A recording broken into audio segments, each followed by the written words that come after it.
नाजरीन, क्या आपको मालूम है कि इसराइली आर्मी में 50% से जायद औरतें हैं?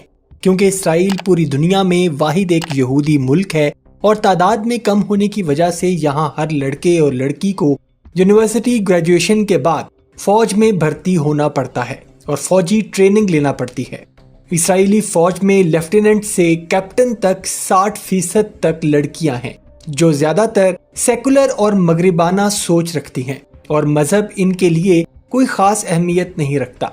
यहूदियत क्या है, इससे इनको कोई मतलब नहीं। और इसके साथ साथ आपको ये भी बताते चलें कि इसराइली आर्मी दुनिया की वो वाहिद आर्मी है जहां लड़के और लड़कियां ट्रेनिंग के दौरान ही अफेयर में मुब्तला होकर एक दूसरे के साथ जिस्मानी रिलेशंस बनाना शुरू कर देते हैं, जिसकी वजह से इसराइली हुकूमत भी अपनी न्यू जनरेशन से काफी परेशान है। क्योंकि ज़ायनिज़्म का बुनियादी मकसद इसराइल को एक कौम परस्त ज़ायनिस्ट स्टेट बनाना है, लेकिन इसराइली यूथ मगरबी तर्ज अमल और आज़ादाना सोच रखने वाली है, जो ना तो मजहब को अहमियत देती है और ना ही पेट्रियाटिज्म को। और इसराइली हुकूमत ने कुछ ऐसे सख्त कवानीन बनाए हुए हैं कि जिनकी वजह से इसराइली लड़कियों को मजबूरन फौज में शामिल होकर उसकी ट्रेनिंग लेना पड़ती है। और अगर कोई लड़का या लड़की फौज की ट्रेनिंग लेने से इनकार कर दे तो इसराइली गवर्नमेंट उसको अरेस्ट करके जेल में डाल देती है। तो इस जेल से बचने के लिए लड़के और लड़कियां इसराइली फौज में शामिल होते हैं।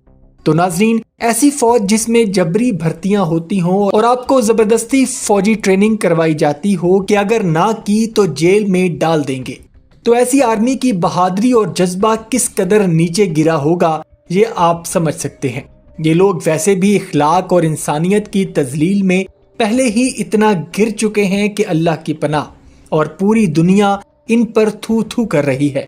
क्योंकि इसराइल जंगी जराइम की गजा में वो दास्तान रकम कर रहा है कि उसकी तारीख में मिसाल नहीं मिलती। इसराइल की आबादी तकरीबन 92 लाख है और इसराइल टेक्नोलॉजी और फौजी इक्विपमेंट के लिहाज से दुनिया का एक ताकतवर मुल्क है, जो कि सिर्फ निहत्ते फलस्तीनियों पर अपनी ताकत आजमाना जानता है। इसराइल में कोई मर्द और औरत ऐसा नहीं है जिसने आर्मी की ट्रेनिंग ना ले रखी हो, सिवाय ऑर्थोडॉक्स को छोड़कर। क्योंकि ऑर्थोडॉक्स वो इसराइली हैं जो नेतन्याहू और उसकी पॉलिसीज को नहीं मानते और ना ही वो इसराइल को मानते हैं।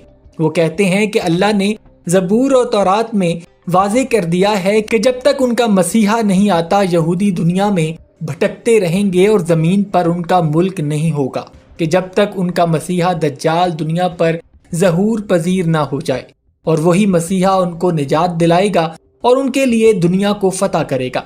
लिहाजा जब तक वो नहीं आता, ये ऑर्थोडॉक्स यहूदी इसराइल को नहीं मानते।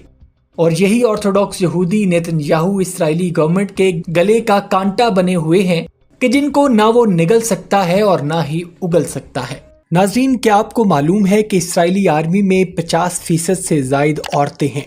क्योंकि इसराइल पूरी दुनिया में वाहिद एक यहूदी मुल्क है और तादाद में कम होने की वजह से यहाँ हर लड़के और लड़की को यूनिवर्सिटी ग्रेजुएशन के बाद फौज में भर्ती होना पड़ता है और फौजी ट्रेनिंग लेना पड़ती है। इसराइली फौज में लेफ्टिनेंट से कैप्टन तक 60% तक लड़कियां हैं, जो ज्यादातर सेकुलर और मगरिबाना सोच रखती हैं और मजहब इनके लिए कोई खास अहमियत नहीं रखता। यहूदियत क्या है, इससे इनको कोई मतलब नहीं। और इसके साथ साथ आपको ये भी बताते चलें कि इसराइली आर्मी दुनिया की वो वाहिद आर्मी है जहां लड़के और लड़कियां ट्रेनिंग के दौरान ही अफेयर में मुब्तला होकर एक दूसरे के साथ जिस्मानी रिलेशंस बनाना शुरू कर देते हैं, जिसकी वजह से इसराइली हुकूमत भी अपनी न्यू जनरेशन से काफी परेशान है। क्योंकि ज़ायनिज़्म का बुनियादी मकसद इसराइल को एक कौम परस्त ज़ायनिस्ट स्टेट बनाना है, लेकिन इसराइली यूथ मगरबी तर्ज अमल और आज़ादाना सोच रखने वाली है, जो ना तो मजहब को अहमियत देती है और ना ही पेट्रियाटिज्म को।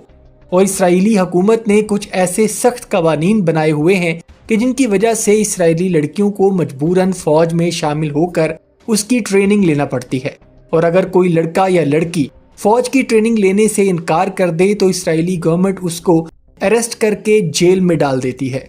तो इस जेल से बचने के लिए लड़के और लड़कियां इसराइली फौज में शामिल होते हैं। तो नाजरीन, ऐसी फौज जिसमें जबरी भर्तियां होती हों और आपको जबरदस्ती फौजी ट्रेनिंग करवाई जाती हो कि अगर ना की तो जेल में डाल देंगे, تو ایسی آرمی کی بہادری اور جذبہ کس قدر نیچے گرا ہوگا یہ آپ سمجھ سکتے ہیں۔